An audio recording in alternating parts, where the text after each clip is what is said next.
আসসালামু আলাইকুম আমার লাভলি ভিউয়ার্স, কেমন আছেন আপনারা? আশা করি ভালো আছেন। আজ আপনাদের জন্য সবচেয়ে সহজ নিয়মে কীভাবে খিচুড়ি রান্না করবেন তার রেসিপি নিয়ে হাজির হলাম। আমার এই রেসিপি দেখে ছোট থেকে বড় যে কোনো বয়সের মানুষই নির্দ্বিধায় খিচুড়ি রান্না করে ফেলতে পারবেন। তাহলে শুরু করা যাক। এর জন্য প্রথমে পোলাও চাল এবং মসুর ডাল একত্র করে ধুয়ে নিলাম।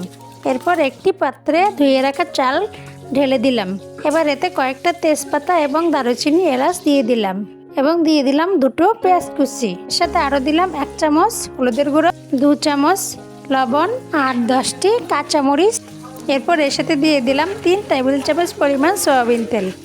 এবার সবগুলো উপকরণ একটি খুন্তির সাহায্যে মিশিয়ে নিব। মিশানো হয়ে গেলে এতে দিয়ে দিব পানি।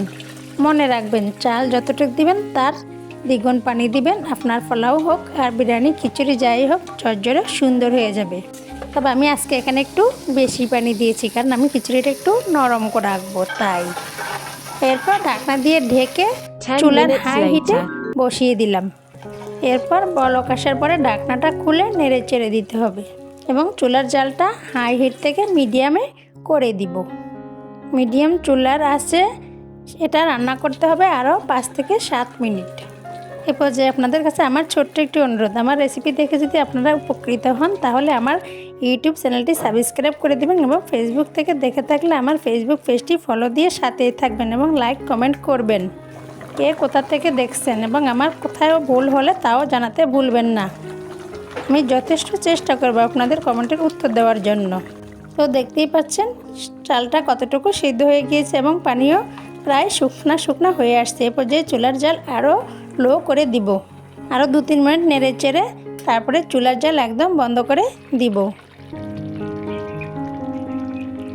এই তো দেখুন, চুলা বন্ধ করার পরে খিচুড়িটা আমার হালকা একটু নরম আছে, কারণ আমি আজকে একেবারে ঝরঝরে রাখছি না। তাই যেহেতু বেগুন ভাজা এবং সরিষা ভর্তা, ইলিশ মাছ ভাজা দিয়ে খাবো, তার জন্য আমি আজকে একটু নরম নরম রেখেছি। আপনারা চাইলে ঝরঝরেও করতে পারেন বা একটু পানি বাড়িয়ে লেটকা খিচুড়িও বানিয়ে নিতে পারেন একই প্রক্রিয়ায়। তো দেখুন আমার খিচুড়ি সম্পূর্ণ রেডি, আমি পরিবেশন করে নিচ্ছি।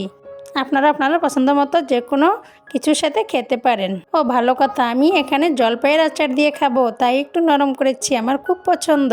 তো ভালো থাকবেন সবাই, আজকের মতো বিদায়, আল্লাহ হাফেজ।